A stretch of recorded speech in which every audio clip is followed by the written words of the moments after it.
Hello everyone, here is Afra Siab. Today we are going to solve Cambridge IGSE Physics Paper 4 Theory Extended. Paper code is 0625 with variant 42, held on May-June 2021. So let's start from question number 1.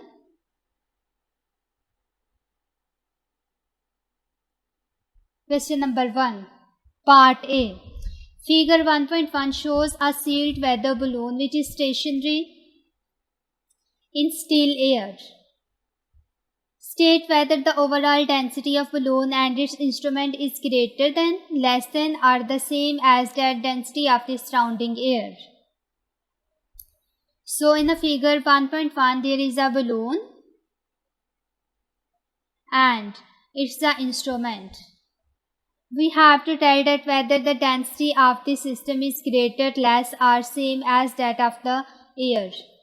So we know that density is equal to mass per unit volume, and here we have to compare the density of the system with air.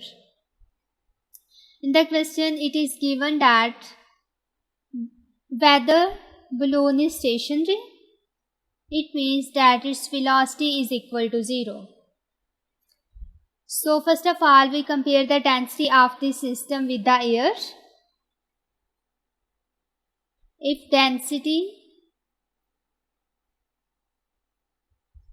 of balloon and instrument is greater than air,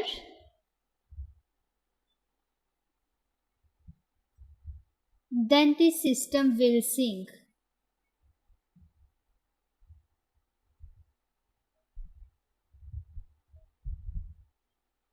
But if the density of balloon and instrument is smaller as compared to air, then system will float. If density of balloon is less than air. And last one is when density of this system is same as that of density of air, then it will remain stationary. It does not move. So in the question it is given that the sealed weather balloon which is stationary is still air. It means that it is stationary. Its density will be equal to that of air. So we write here the density remains same. It does not change. Part B. At night the gas inside the balloon cools. The pressure of the air outside the balloon remains the same. Part 1. State whether the balloon rises, falls, or remains stationary. Here we have also compared the densities. So first of all gas cools. It means that temperature decrease. And this decrease in temperature is directly related with the kinetic energy. Kinetic energy decrease with the decrease in temperature, so the kinetic energy also decrease. And we know that kinetic energy is equal to half mv square. So the gas molecules collide with each other with smaller speed, so the speed also decreases. And this causes the pressure to be smaller.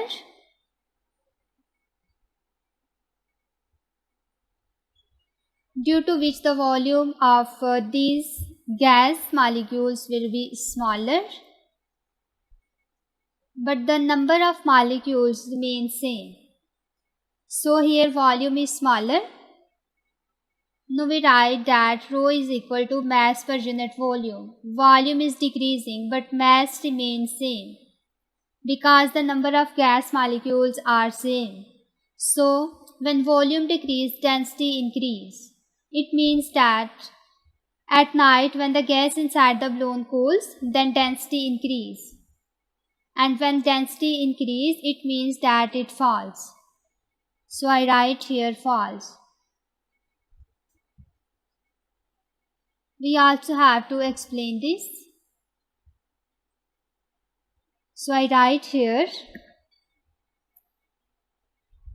volume reduces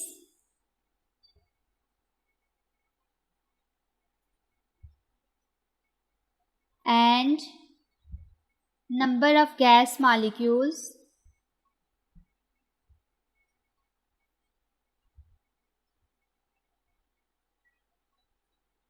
remains same.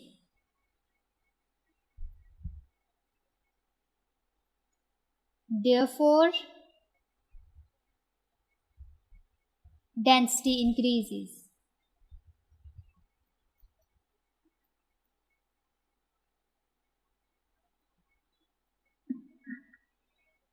Next part, C. An object is released from the balloon. It starts at rest and eventually reaches a constant speed. Part 1. On the axis of figure 1.2, sketch a speed-time graph to show this motion. So first of all, it is at rest. It means that its speed is equal to 0. And then it starts moving and it attains constant speed. When it is at rest, I consider this is the object and it is not moving, but still there is a force that is acting downward and it is its weight that is acting in downward direction. It is at rest, but with increasing speed when it starts motion. Then there is also a force that is acting in opposite direction to that of weight and it is air resistance. So I write here weight is acting downward direction and air resistance acting in upward direction. And in the start the weight is greater as compared to air resistance force. When weight becomes equal to air resistance force, then body gains constant speed.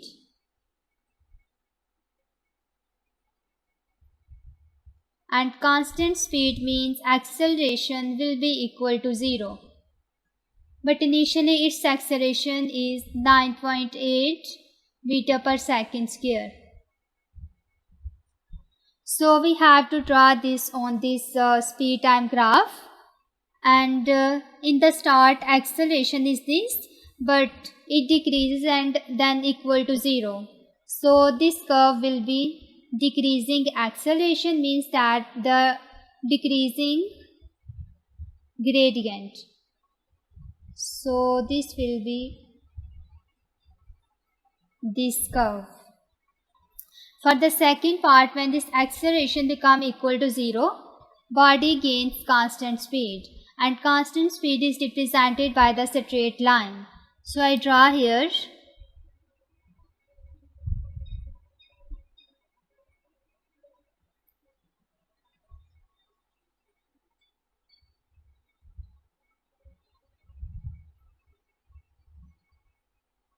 So this is the complete graph for the motion of this balloon. Part 2. State the values of the initial acceleration and the final acceleration of the object. So initial acceleration, you can see from here its value is maximum and it is 9.8 meter per second square, while the final acceleration is equal to 0. So I write here 9.8 meter per second square and 0, that is final acceleration. Question number 2, part A. Define the moment of force. Here we have to write the definition of moment of force, and it is the product of force and the perpendicular distance from the pivot point. So I write here product of force and perpendicular distance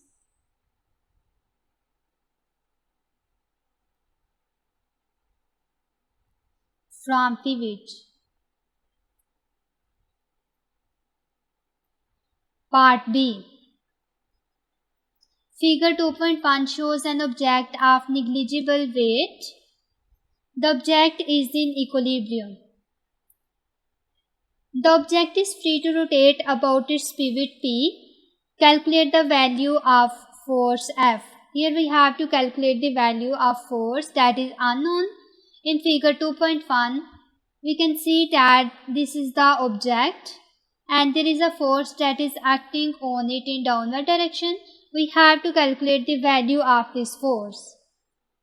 And this object is also attached with the pulley, and on the other side we have attached a mass of 50 kg. So first of all we have to know that how much forces are acting here. We have neglect the mass of object because its mass is very small, so we don't consider it. These are two forces that is acting on it. First is this F and second is due to its weight, the weight of this mass. So we know that this weight is acting in downward direction. So I write weight will be equal to product of mass and G. The value of mass is 50 and the value of G is 10. So this comes to be 500 newtons. So this is the value of this weight. Now we have used the law that the total anti-clockwise movement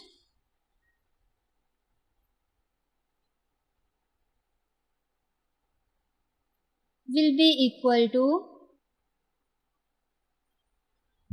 total clockwise movement.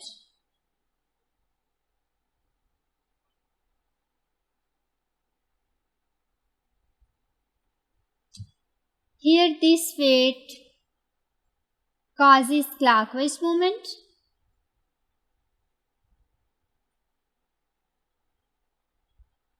and this force causes anti-clockwise movement. And we know that the moment is actually the product of force and perpendicular distance. Here we calculate this. So first of all, the anti-clockwise movement which is due to this force, I write here F multiplied by the perpendicular distance. Here this distance, which is 12 cm, is a perpendicular distance of this F from the pivot point. So I multiply it with 12 and we have to convert it into meters. It will be equal to the total anti-clockwise moment which is due to this weight. So we have to multiply 500 with perpendicular distance. In this case the perpendicular distance is 20 cm. So I write here 20 multiplied by 10 to the power minus 2 meters. So from here we can calculate F. This cancels by this and it comes to be 500 multiplied by 20 over 12 and force comes to be 830 newtons. So this is the value of this force. I write here 830 newtons. Part C. Describe an experiment involving vertical forces to show that there is no net movement of an object in equilibrium. You may draw a diagram in the space provided. So here we also have to draw the diagram and show that the total moment will be equal to 0. So first of all, we have involved here only vertical forces. So again, using ruler, I first of all draw a rod.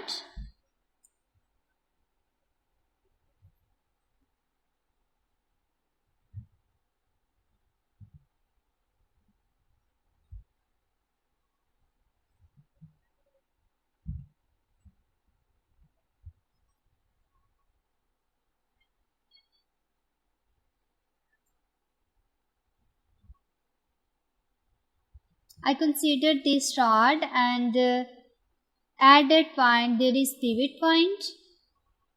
So I will draw it.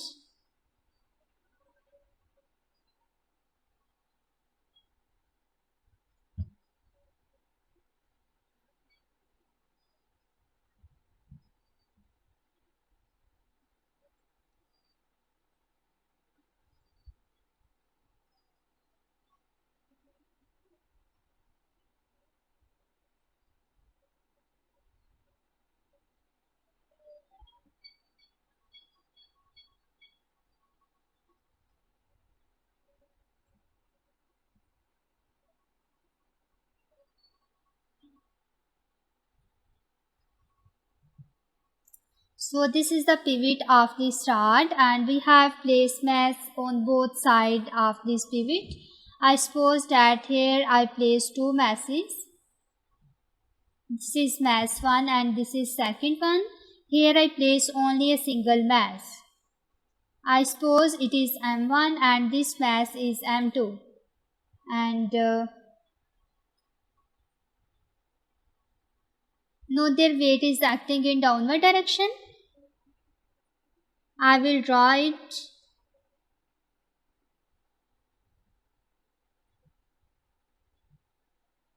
And these two boxes have also weight that is acting in downward direction.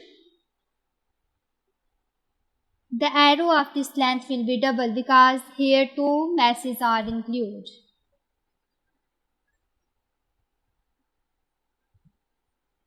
And this will be equal to 20 Newton, the double of weight 1, and it will be equal to 10 Newton. And I suppose that the distance between pivot and this mass is 10 centimeter, and here the distance is 5 centimeter. Now I calculate the total clockwise movement about this pivot point and anti-clockwise movement. So I write here clockwise movement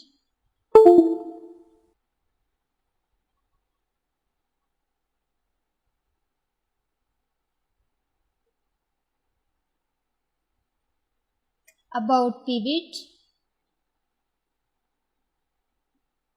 It will be equal to 20, that is weight, multiplied by 5 and 10 की power minus 2. I have converted 5 centimeter into meters. It comes to be 100 into 10 की power minus 2 Newton meter. Secondly, I have to calculate the total anti-clockwise movement.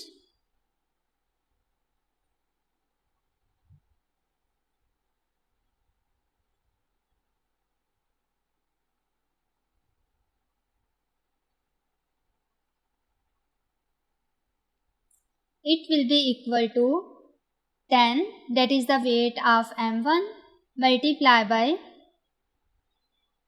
10 into 10 की power minus 2. So it comes to be 100 multiplied by 10 की power minus 2 Newton meter. So here we can see that the total clockwise movement will be equal to anti-clockwise. Therefore I write here total clockwise moment is equal to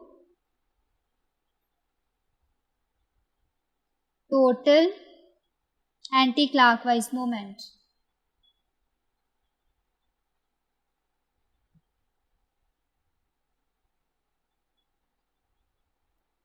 Question number 3. Figure 3.1 shows water flowing at slow speed over a cliff edge. The water falls 15 meters onto the rock below.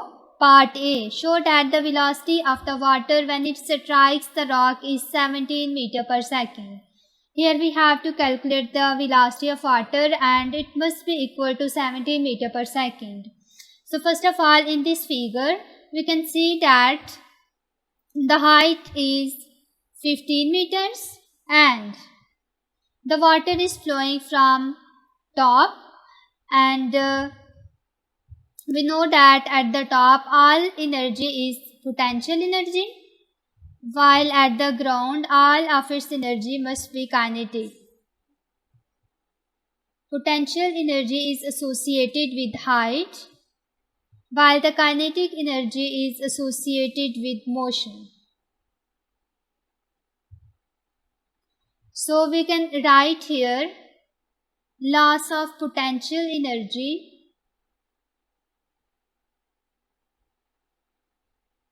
must be equal to gain in kinetic energy, because when object lost its potential energy, then it's gain kinetic energy.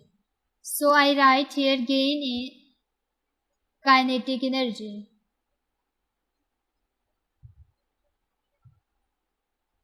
and we know that potential energy is equal to mgh and kinetic energy is equal to half mv square. This m cancels by this and it comes to be gh is equal to half v square. We have to calculate the value of v. So v square will be equal to 2gh and have take square root on both sides. It comes to be v is equal to square root 2gh. So here we have to put values. We know that the value of g is 10 and h is given, that is height 15 meters. So v comes to be 17.32 meter per second and this is approximately equal to 17 meter per second. So here we have shown that the velocity of the water when it strikes the rock is 17 meter per second. Part B. We have do all of these calculation here. So I write here v is equal to square root 2gh and by putting values 2 multiplied by 10 into 15 it comes to be 17 meter per second. Part B. 30 kg of water flows over the cliff edge every second. So this mass is basically mass per unit time because it flows every second. Calculate the force exerted by the rocks on the falling water. Ignore any splashing. So we know that force is equal to the change in momentum. So I write here force F is equal to delta P, that is change in momentum. And it is actually time rate of change of momentum because impulse I is equal to F cross T and it is equal to change in momentum. So force is equal to rate of change of momentum and delta P is change in momentum. I write here m delta V over T. So m over T here is given. It is equal to 30 kg. So I write here 30 multiplied by delta V is this that we calculate here 17.32. So force comes to be 520 newtons. So I write here 520 newton. Question number 4 part A. Pollen particles are mixed into a liquid. They are seen to move when observed through the microscope. Part 1. Describe this movement. So first of all we have two kind of solutions here and here is liquid solution and there is also some particles of pollen. So I consider that these are the molecules of liquid and these are very small as compared to the pollen particles. The pollen particles are very large size and the molecules of this liquid move very fast and collide with each other. They also collide with these pollen molecules and that's why the pollen molecule also move and they move in random direction. They move just like in any direction, so their movement will be random or Brownian motion is observed between them. So I write here their movement will be random. Part 2. Explain this movement in terms of molecules of the liquid and the pollen particles. So the molecules of this liquid are very fast moving. They collide with the pollen particles and change their direction and then collide other particles. In this way, the movement between them is established. So I write here fast moving particles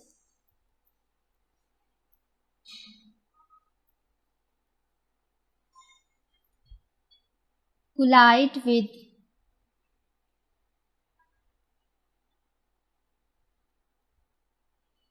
massive particle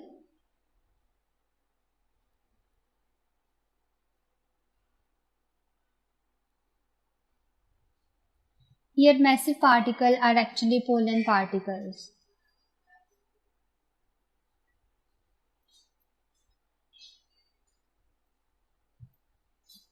These uneven collision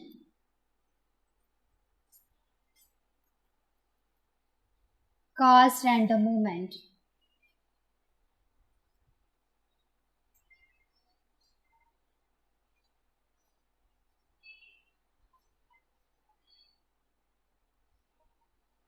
Part B 1.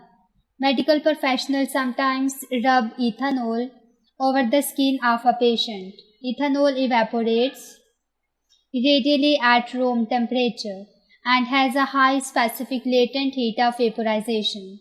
State whether the patient experiences heating, cooling, or neither at the site where the ethanol is applied. Explain your answer. So first of all, what is evaporation? Evaporation is the escaping of molecules from the surface. Here I considered it's a liquid and these molecules escape from the surface and this process is known as evaporation. So when the ethanol is applied on the skin, then it causes evaporation. It is given in the question. And for evaporation we need energy.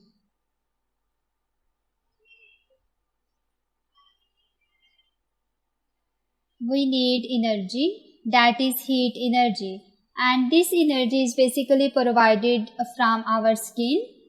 It means that some heat energy is losses from our skin and as a result the temperature decreases and so there will be cooling effect. So I write here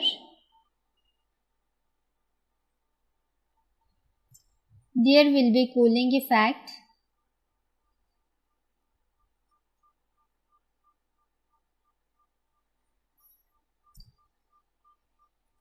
ethanol molecules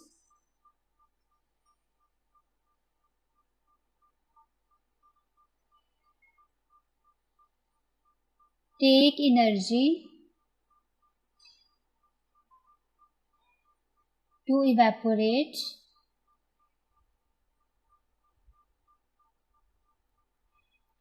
and this energy is taken from the skin.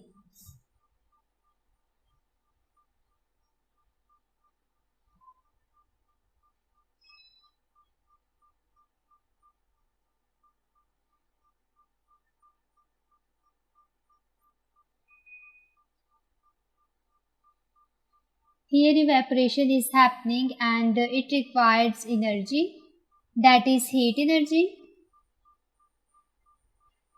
and this heat energy is provided by skin. That's why the cooling effect is observed. Part 2. State an effect on the rate of evaporation of ethanol when a fan blows air over the patient's skin.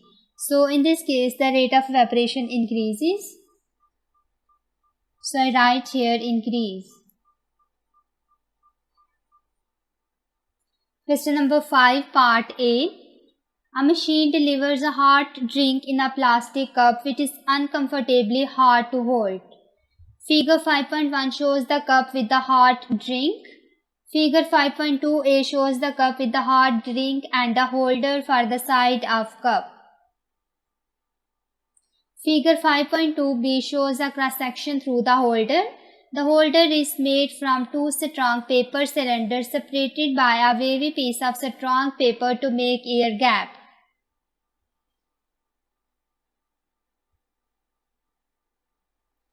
Explain how using the holder makes it more comfortable to hold the cup. So in the figure 5.2a, we can see that there is a hot water inside this cup and it's very hot. It means that its temperature is very greater. So I write here temperature is large and there is also a holder at the side of this cup and the holder consists of air in between the space. So this air is basically insulator due to which the heat of the hot water is unable to reach on the holder and that's why holder is very cool. It is not hard to touch and because its temperature is very small as compared to hot water. so it is more comfortable to hold the cup. I write here, air is a poor conductor.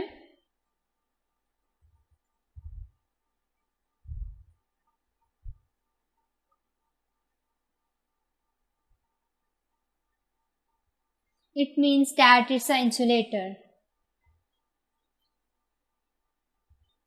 So the holder reduces the conduction. Conduction means transfer of heat from hot water towards the holder. The temperature of outside of holder reduces.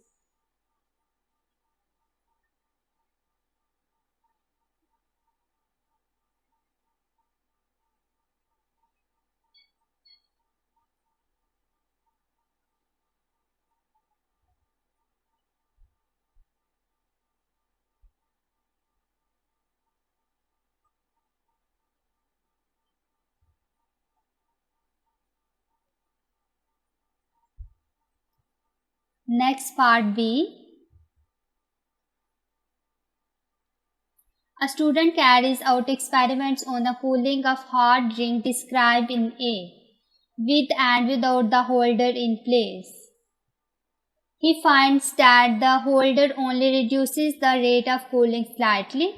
Suggest and explain another action that reduces the rate of cooling more effectively. So we have to reduce the rate of cooling. It means that we have to increase the temperature. First of all, I consider it's a cup and there is no lid over it. It means that it contains the hot water. That's why the heat of this water can be transferred to the surrounding and its temperature may be decreased. But we have to decrease the rate of cooling. So in this way we can cover it with lid so that there will be no transfer of heat of this water to the air. As a result, the temperature of this remains high. So I write here, suggestion, put a lid to cover the cup.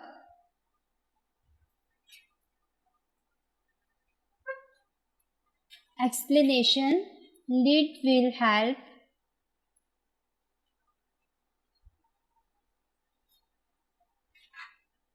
the heat loss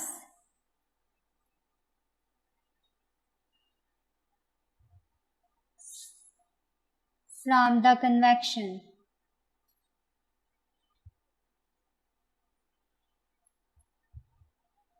Part C. State the method of thermal energy transfer from a star through the vacuum of space. So we know that the space is empty, it does not contain anything inside this, and the thermal energy can be transferred through three methods. These are conduction, convection, and radiation. Here the conduction and convection is related with the matter. So in the vacuum, we need radiation to transfer the energy. For example, the energy from the sun comes on the earth in the form of radiation. So I write here radiation.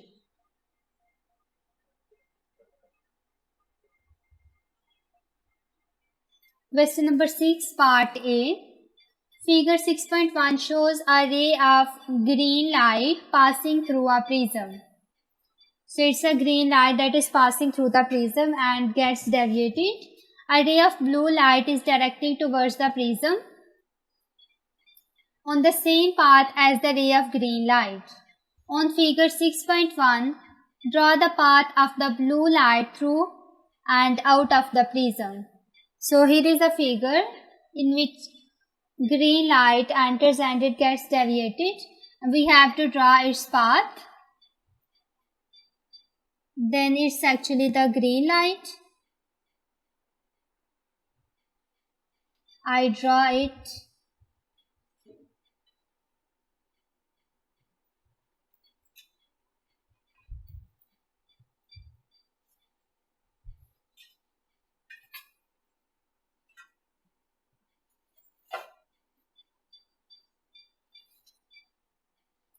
So this is the path of green light through the prism.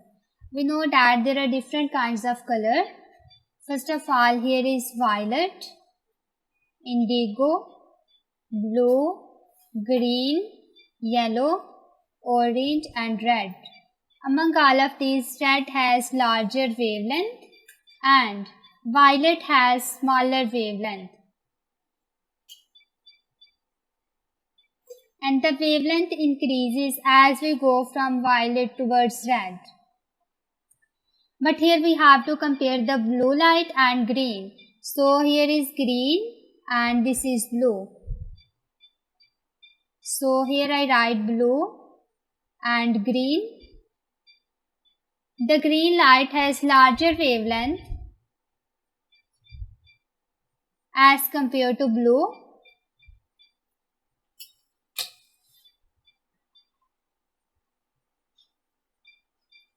So the smaller wavelength, there will be larger deviation. That's why the blue light deviates more as compared to green light.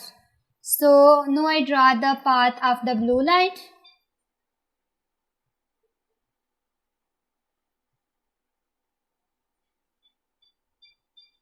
It enters inside the prism at the same path as that of green light, and then it suffers more deviation as compared to green light. So its path will bend.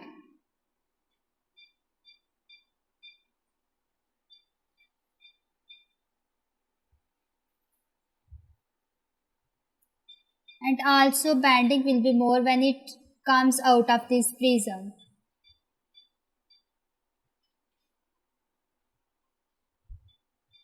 So this is the path through which it comes out of the prism. I also have put arrow here. So in this path the blue light comes out of the prism. Here the deviation will be more as compared to blue light. Second part, part B. The wavelength of blue light in air is 4.8 into 10 to the power minus 7 meters. Calculate the frequency of blue light. Here we have to calculate the frequency and we know that V is equal to F lambda.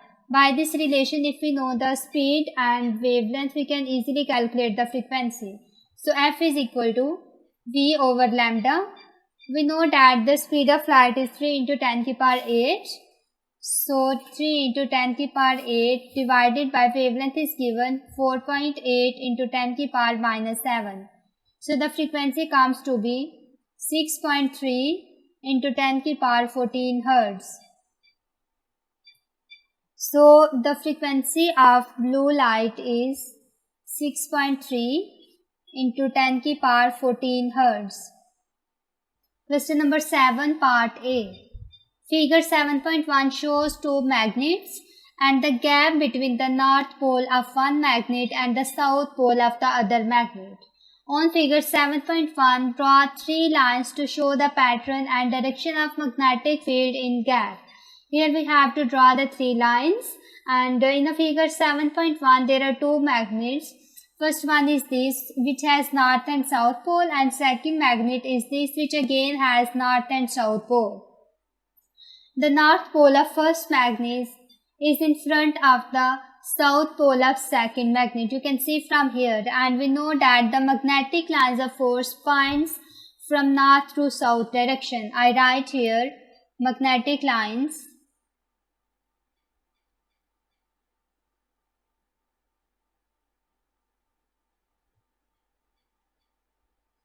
point from north to south direction. In part A, we also have to draw the three lines that are magnetic lines, and they will be point from north to south. So I use the ruler and draw these lines. So this is the first line that shows the direction of magnetic forces here, and this direction will be from north to south. We also have to draw two more lines. So I use the curve path, and this is the second line, and third one will be this. All of these is points from north to south pole. Part B. Figure 7.2 is the repeat of figure 7.1 showing the two magnets. Again, in a figure 7.2 there are two magnets. On figure 7.2, draw the position of a plotting compass needle when it comes to rest in the gap between the north pole and the south pole. So again we have two magnets. First one has north and south pole. Again second one has south and north pole. And the north pole is in front of the south pole of the second magnet. Here we have placed the compass needle and finds the direction. So when I place the compass needle between them, the needle should find south pole. This is the needle and this should point towards the south pole. It means that this arrow end, this will be the north pole of the needle, because the opposite ends attract each other while the same end repel each other. Here north and south pole are the two opposite ends, that's why they repel each other, and the other side, this one will be south. So I write here south, and I have to draw this inside this, so it will point in this direction, and this will be north side and this will be south side. I also write here that north pole of needle attract south pole of magnet, and vice versa. Similarly, the south pole of the needle attracts the north pole of the magnet. Part 2. Explain why the needle comes to rest in this position. So, as we know that the compass will be pointed in the direction of magnetic field, because the magnetic field also from north to south pole, and this compass is also be directed from north to south. So I write here compass needle points in direction of magnetic field.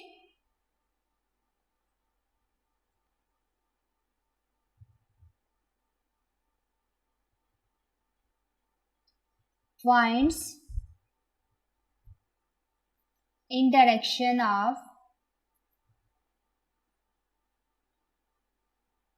magnetic field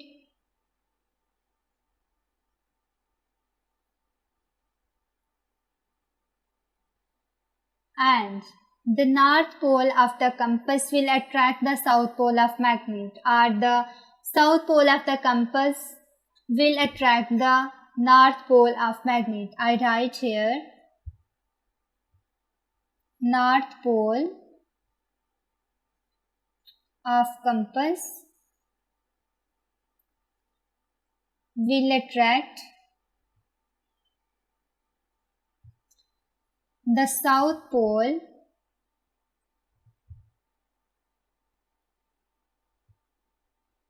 of magnet. Part C. Describe a method of demagnetizing a bar magnet. Here we have to demagnetize a bar magnet, and we can do the demagnetization of bar magnet in two ways: by heating or hammering a bar magnet, and which lies in east-west direction, and secondly by placing a bar magnet in a coil with AC and reduce the current to zero. I write here both of these methods, but you have to write only one. By heating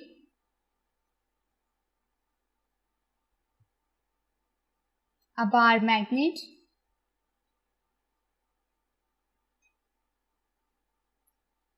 which lying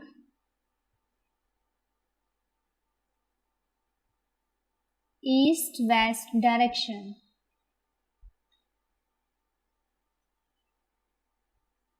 or second one is that placing a bar magnet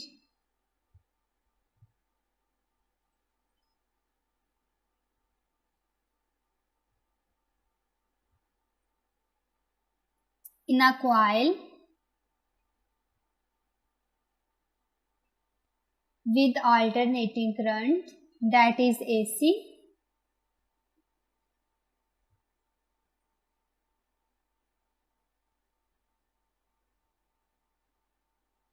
and reduce the current to zero.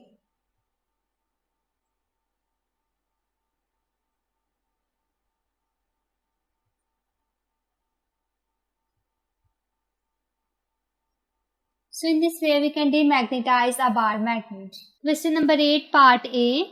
Two identical radioactive sources emits alpha particle and gamma rays into two vacuum tubes. Part 1. Figure 8.1 shows two electrically charged plates on either side of one of the vacuum plate. Write the symbol alpha ones in table 8.1 to indicate any deflection on the alpha particle.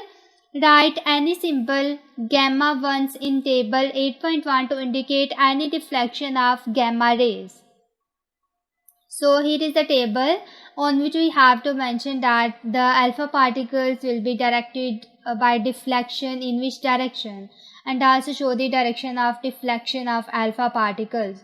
So in the figure 8.1 we can see that there is a source that is radioactive, it emits alpha particles or gamma rays, and there is also the electric field that is provided by these two plates, and one is at 2500 volt and second plate is at -2500 volt, and there is a vacuum tube inside. It's a vacuum tube. So first of all, the ray from this radioactive source comes. I suppose that it is gamma rays, and we know that gamma rays are actually electromagnetic waves, and they move with very high speed, that is equal to speed of light. These are electromagnetic rays, and these are neutral, they don't have any charge. As they have no charge, there will be no deflection, they will pass straight through these, and their direction will be just like this. I will draw it.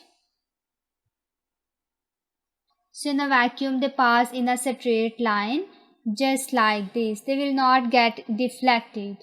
This is the direction of gamma rays.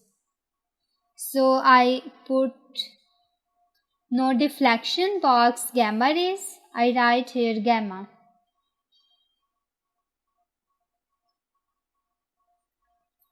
And secondly, we have to see that in which direction alpha particles deflect, and we know that alpha particles are helium nuclei,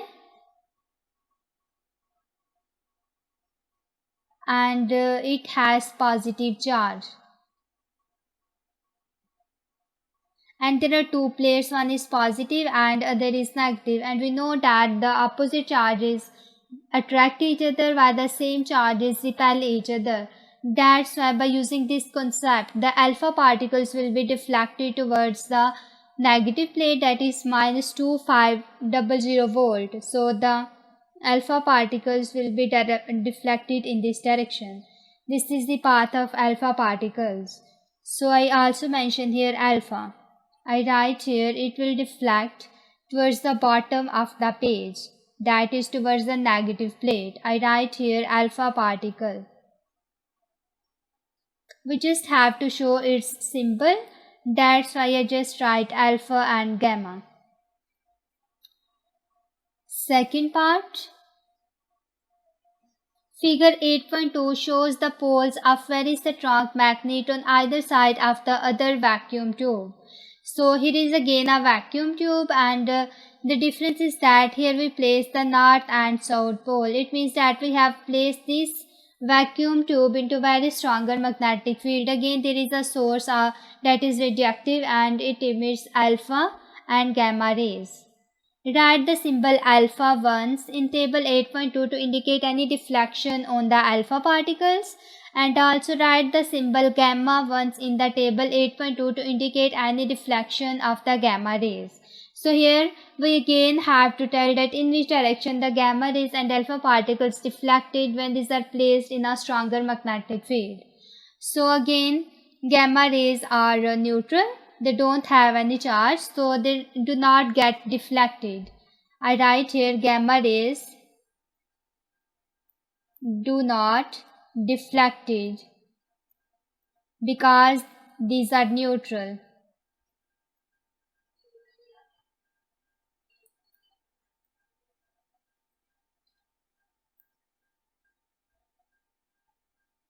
So they will move in a straight line. I will draw it.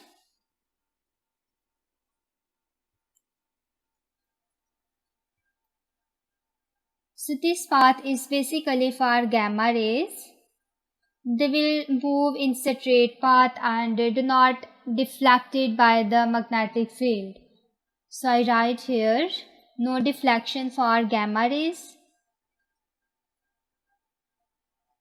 Secondly, we also have to check that in which direction the alpha particles gets deflected, and again the alpha particles are positive charged particle,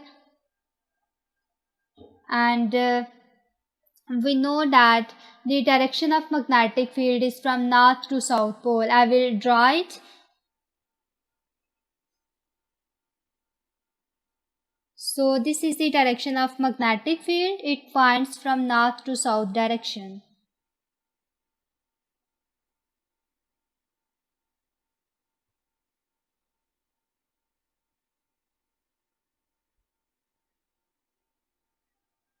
I also put arrow here to show its direction.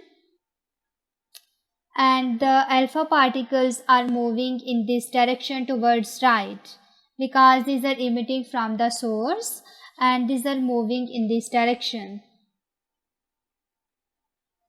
Here we have put the Fleming left hand rule, according to which if we consider our left hand rule and three fingers are mutually perpendicular to each other in such a way that our thumb indicates the direction of force or motion, when second finger points in the direction of magnetic field,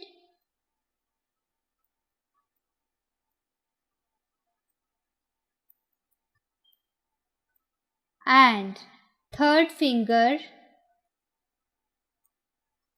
is in the direction of current.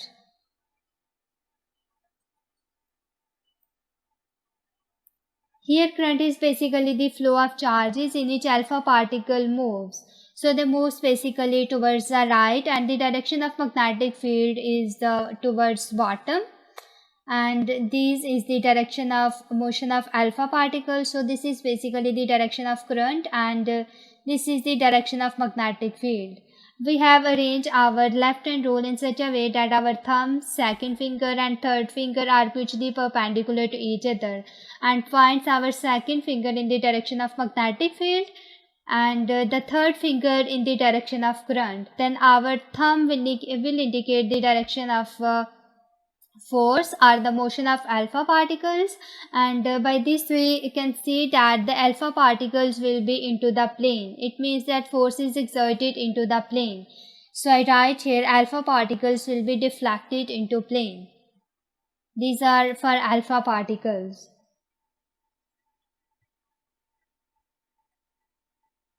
Part B. Figure 8.3 shows a simple direct current DC electric motor with a split ring commutator. So here in the figure 8.3 we can see that this is a coil that is placed in the magnetic field. It is coil and this is applied magnetic field that is represented by north and south pole, and these are commutators, and here black shows the brushes. I write here brushes. and this ring is actually commutator. And there is a space between these two rings. And there is the direct current apply. So this is actually the current that does not change its polarity. It will flow in a straight line in one direction. Part 1. State and explain the direction of rotation of the coil as seen from point X. Here we have to tell that in which direction the coil will rotate. So first of all, we see the direction of magnetic field and the direction of current in this figure. And from this figure we can see that the direction of magnetic field is from north to south. It will be horizontal line. So I will draw it. That is the direction of magnetic field.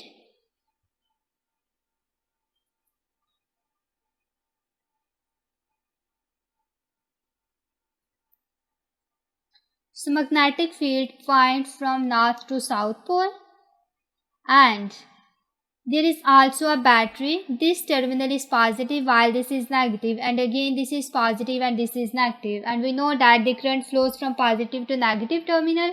So the direction of current will be like this. It will flow in this direction through the coil.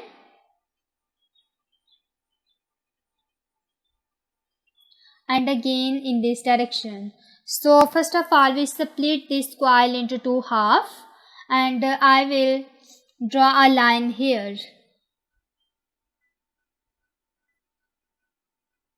That is at point X. I draw it with some other color to differentiate it. Now there are two halves of this coil. Here it is left half and this is right. I considered it left coil and right coil. First of all, we see the direction of force that is acting on the left coil, and then we see the direction of force on the right coil. For left coil, again I use the Fleming left hand rule.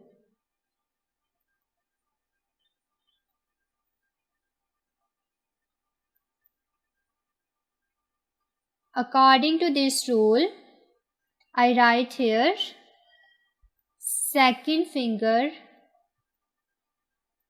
points in the direction of magnetic field and third finger in the direction of current flow. Then our thumb will indicate the direction of force. First of all, I arrange my left hand in such a way that the middle finger, the third finger, second finger and thumb, all of these are perpendicular to each other, and if my third finger points in the direction of current and the second finger in the direction of magnetic field, then I see that the thumb will indicate the force and it will be upward. So here I draw the direction of force. It will be in upward direction and it will be simply towards the top. Second, I have to see the direction of this force on the right coil. Again I write here for right coil. We can see that the current for this is flowing upward in this direction, and magnetic field is again from left to right, from north to south. Again here is also from north to south magnetic field, and current is flowing towards the bottom. But here the magnetic field is from left to right and the current is flowing from top to bottom in this direction. Here only the direction of current is reversed. We also have used the Fleming left hand rule and arrange our fingers in such a way that the thumb will point in the direction of force. If the second finger is in the direction of magnetic field and third finger is in the direction of current, then I will see that the direction of force will be downward direction. So there are two forces that are opposite direction. So the rotation of this will be clockwise, just like this. In this direction the coil will rotate. So here it will be in clockwise. I write here clockwise.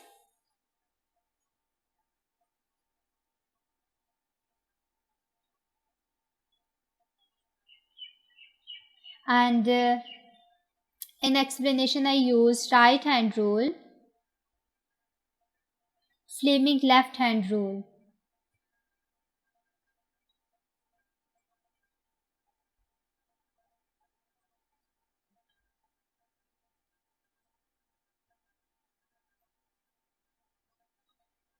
Force on left coil is upward and on right coil force is downward, so that the coil will rotate in clockwise direction. Part 2. The coil rotates through 90 degrees from the position shown. State what happens to the movement in this position. Here we have to tell that what will be the effect on the movement if this coil is rotated through 90 degrees. So going back to the diagram, here we can see that the coil is in horizontal position. When I rotate it 90 degree, then its position will change and it will become vertical. So in the vertical position, the space between these commutator comes at that position, which is very close to brushes. In this way, if I consider that the coil is in horizontal position, then you can see that the carbon brushes has direct connect with commutator and the circuit is complete. We can simply say that the current will flow and it also passes through the coil. But when the coil is rotated at 90 degree, the spacing of the commutator comes at that position, so that there is a space and there is no connection of the commutator and carbon brushes. That's why the current does not flow. And when there is no current through this coil, current is equal to 0. It means that the force that is acting on this will be equal to 0, and we know that when the force is equal to 0, it means that the moment also equal to 0. So I write here the moment will be equal to 0. Part 3. The coil is rotated through 180 degrees from the position shown. By considering the force on the coil, explain how the split ring commutator enables the motor to turn continuously. So going back to the diagram, when it is rotated at 180 degree, then what will happen? When the coil is rotated at 180 degree, it means that the left side of the coil become right and the right side of the coil become left. Again, the commutator position also changes. The left side of commutator become right and the right side of commutator becomes left. And in this way, we can see that if it is the horizontal position, that is initial position, so there will be the current flowing through this, and now the position of these coils changes. It means that the current that passes through this coil also change. And first of all, this is the initial, I here write this is the initial coil, and I label left side with red, the current flowing in this direction. But when I rotate it at 180, it will move in such a way that the left side become right. Now the right side will become right, and here the current is flowing upward. It means that again current is flowing upward, here downward. Now you can compare the right side, that first of all current is in downward direction, but here current is in upward direction. It means that by changing the position of coil 180 degree, then the current through the coil changes. But force is still in the same direction. You can check it by using Fleming left hand rule, that the current on the left side remains downward and on the right side it is upward. Again, the magnetic field is from north to south pole, and the force on the left coil will comes upward, while on the right coil it will be in downward direction. So all the things remain same except that the current in the coil changes its direction. So I write here, current in coil reverse, the direction of current in coil reversed, and force still acts upward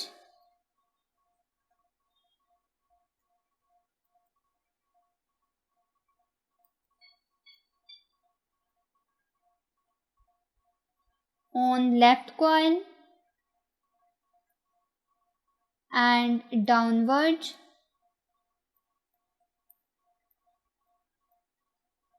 on right coil.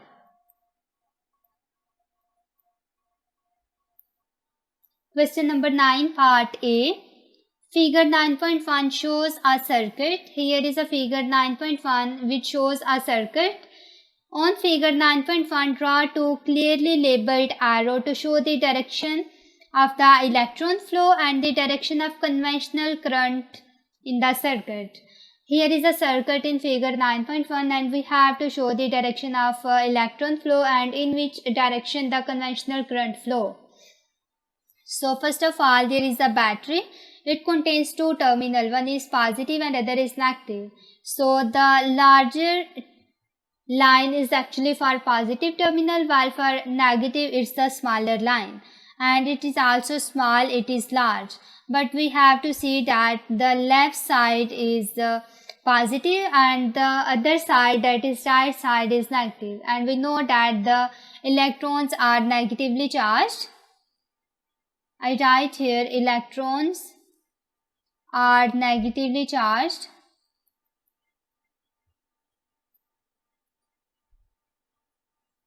Of course, this negative plate contains electrons and they will be repelled by the negative plate.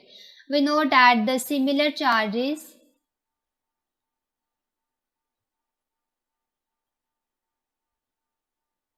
repel each other,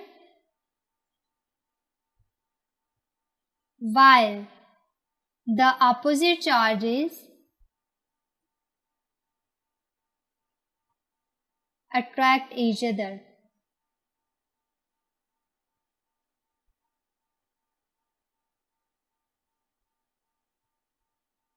So here we can see that it is a negative terminal, and of course this contains electrons which is also negative.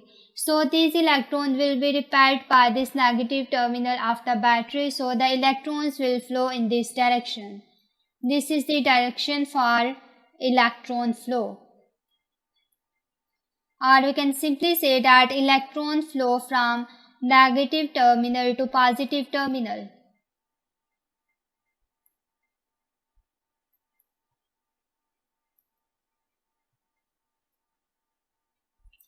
But for conventional current, the direction of conventional current will be opposite as that of the electron flow.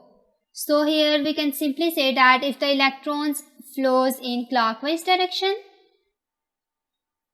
then the conventional current will be anti-clockwise.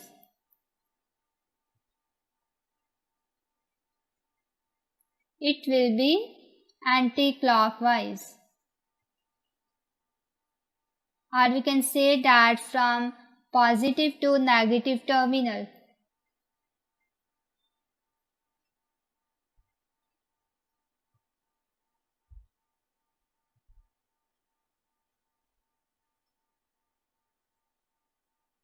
So I put arrow in this direction, I put it with red, and it will be in this direction, which is the direction of conventional current.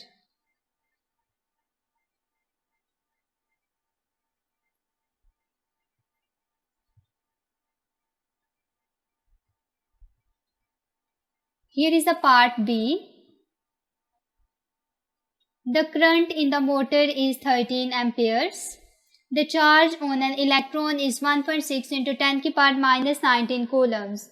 Calculate the number of electrons that pass through the motor every second. So here current is given and also the total charge on the electron is given. So if I considered any cross section of the wire, and we know that the charge on single particle is Q. Charge on single particle is Q. Now if I consider that this wire contains large number of particles, let's suppose these are n number of particles, and we have to see that how much charge this wire has.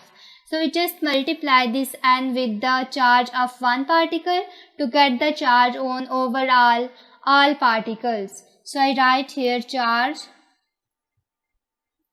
on n particle will be equal to n multiplied by q. And we also know that current is defined as the rate of flow of charges. It means that q over t. But here we have n number of particles, so I write n q by t. So here we write, we have to calculate the total number of electrons. That's why separate n. N will be equal to I cross t divided by q. The current is given 13 amperes and every second means that time is 1 second divided by charge is given, that is 1.6 into 10 to the power minus 19 coulombs, and after simplification it comes to be 8.0 into 10 to the power 19. So this is the total number of electrons and it does not have any unit. So I write here 8.1 into 10 to the power 19. Question number 10, part A. Figure 10.1 shows the potential difference current graph for a circuit component K. So here in the figure 10.1, the current is taken on x-axis and its value is in milliampere, while the potential difference is taken along y-axis and it is taken in volts. Calculate the resistance of component K when the current in it is 4.0 milliampere. So here we have to calculate the resistance, and we know that by Ohm's law the voltage is directly proportional to current, and to remove this sign of proportionality we here write a constant, that is resistance. So V is equal to IR, here R is our resistance, and here we have to calculate R. R must be equal to V over I. Here we have given the value of current and it is equal to 4.0 into 10 to the power minus 3 amperes. We have to find out the corresponding value of the potential difference from the graph. First of all, we mark a point at 4.0 milliampere and also find out its corresponding potential difference by joining it with y-axis. So it will be just like this. I draw a line here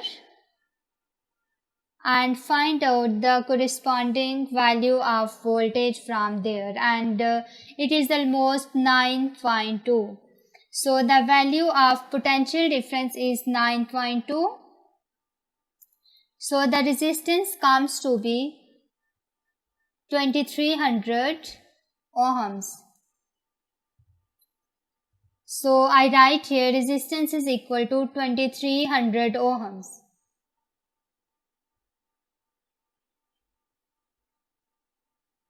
Part B. Figure 10.1 shows a circuit containing component K at low temperature. Component K has a much greater resistance than resistor R. At high temperature, the component K has much smaller resistance than resistor R. State and explain the effect on the lamp when the temperature changes from very low to very high. Refer to the voltage at point X in your explanation. So here is the point X and this is resistor R. Here is the lamp and this resistor is in parallel with this lamp. And here is the component K. From the sign of the component K, we can guess that this symbol is for thermistor. So the component K is basically thermistor.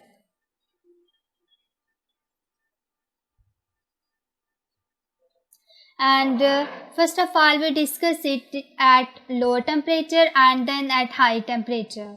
When the temperature is low,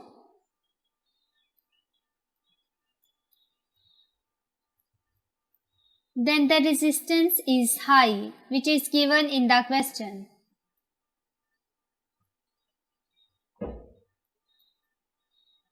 High resistance means it is for K component.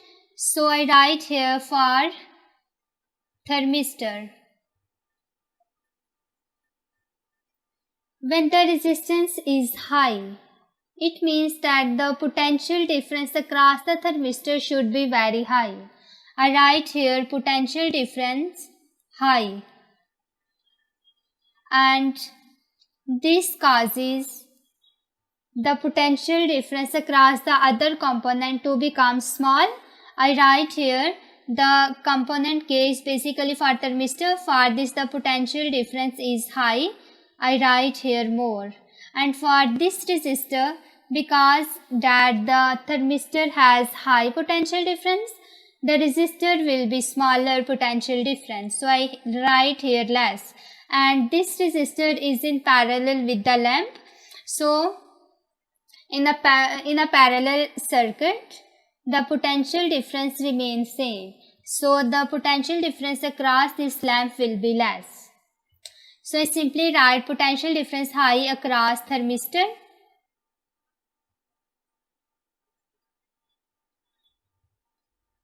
and potential difference is low for our resistor. When the potential difference is low, it means that the current also be low there. For resistor R, current will be low.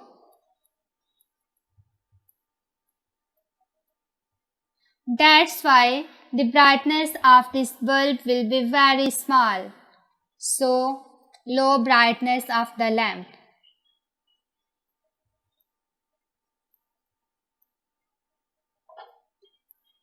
All of this is for temperature low. When the temperature is high, as given in the question that the component K has much smaller resistance than resistor R, it means that high temperature, the resistance will be smaller. And I again write here, when the resistance of thermistor is smaller, then the potential difference across this resistor will be smaller, across this thermistor. It will be low.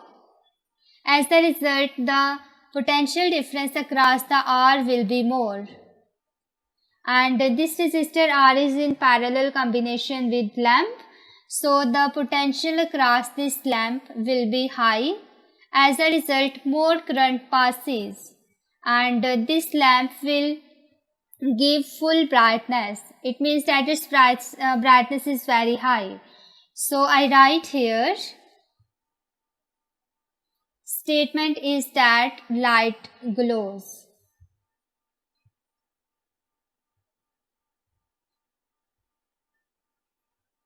And in explanation I write, at high temperature,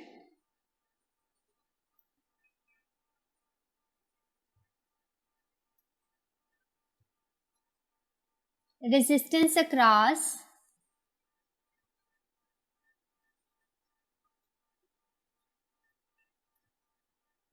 component X, component K. It is given in the question that at high temperature the resistance is smaller. So I write here the resistance across K reduced. Therefore,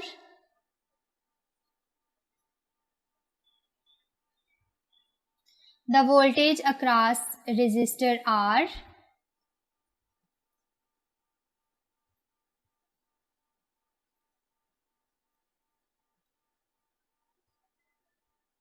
increased. It is because that when the resistance across K component is small, then there will be small potential difference and large potential difference across the resistor R. So the voltage across resistor is increased, and I can also say, write that the potential difference of the point X increase. I write here potential difference of point X increase, and large current in lamp.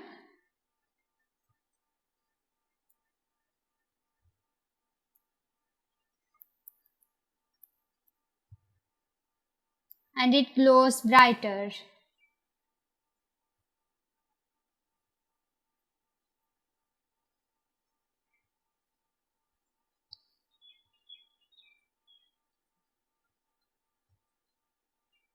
Part C. State the name of the component K. From the circuit we can see that this component is basically thermistor, and we have to tell the name of this component. It is for thermistor. I write here thermistors. Question number 11, Part A. A student investigates a radioactive substance in a laboratory. Figure 11.1 is a graph showing the count rate detected as the substance decays for 7.5 minutes. The background radiation is 20 counts per minute. Part 1. Determine the half-life of substance. We have to calculate the half-life of a substance. So here on the graph you can see that time is taken into minutes and the count rates are count per minute, and time is taken on the horizontal axis while the count rate is taken on the y-axis, and we have to calculate the half-life of the substance. So first of all we can see from the graph that at time t is equal to 0, the count rate is maximum and it is almost 220. With the increase in time, the count rate decreases, and I write here at time t is equal to 0, count rate is equal to 220. So we have to find out the initial count rate without background radiation. I write here initial count rate without background radiation.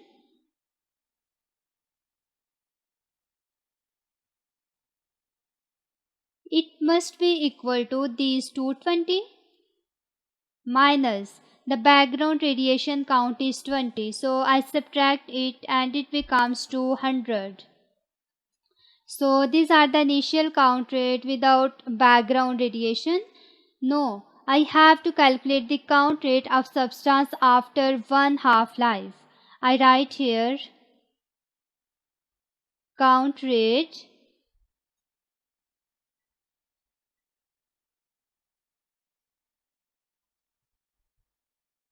after one half-life.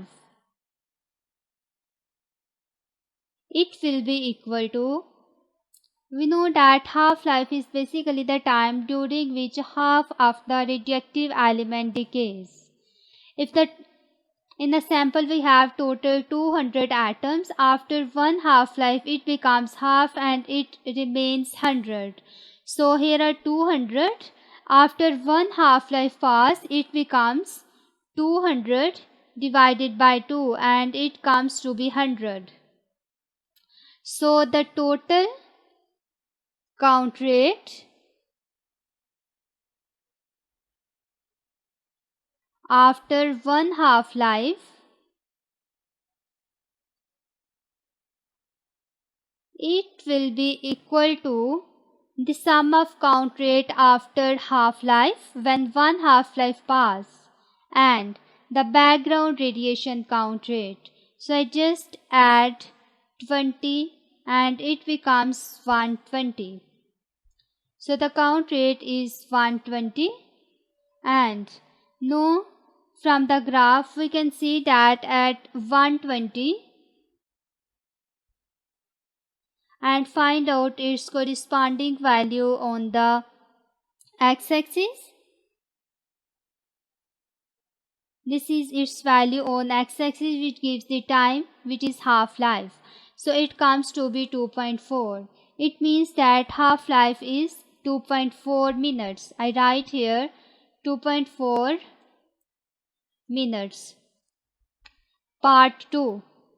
Calculate the count rate detected at 9.6 minutes. Here we have to calculate the count rate that was detected at time is equal to 9.6 minutes. Here first of all we find out the number of half-lives. It will be number of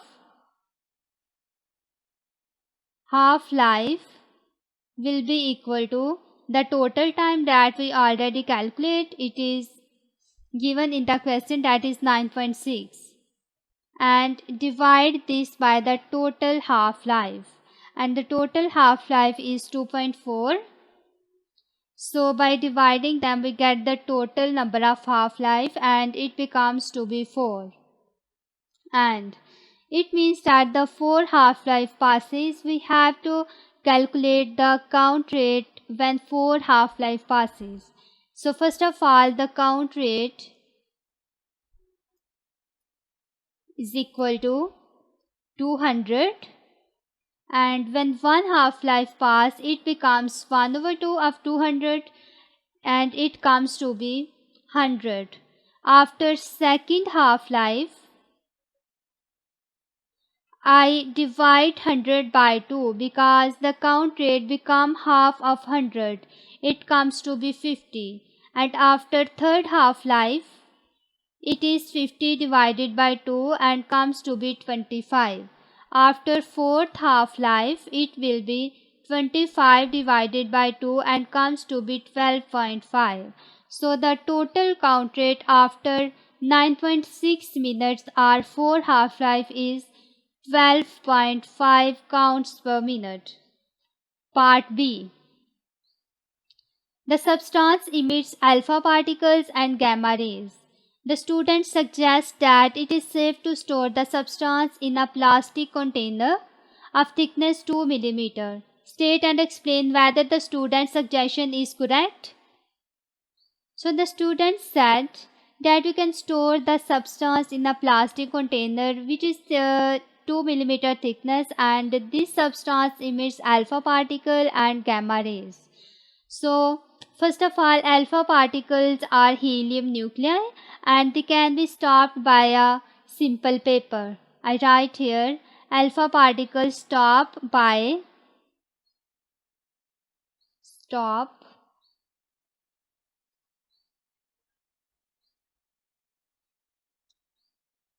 the penetration of alpha particle is very small as compared to gamma rays. Even the gamma rays can be passed through the paper and it can also pass through the plastic, but it is stopped by lead, which shows that the penetration of gamma rays are very high. So the student said that the alpha particles and beta particles both can be emitted by the substance, which is not possible. So this suggestion is incorrect. I write here incorrect. And in explanation, the gamma rays are dangerous and plastic container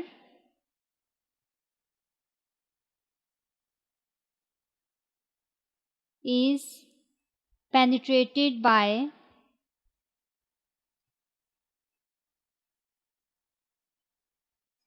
gamma rays.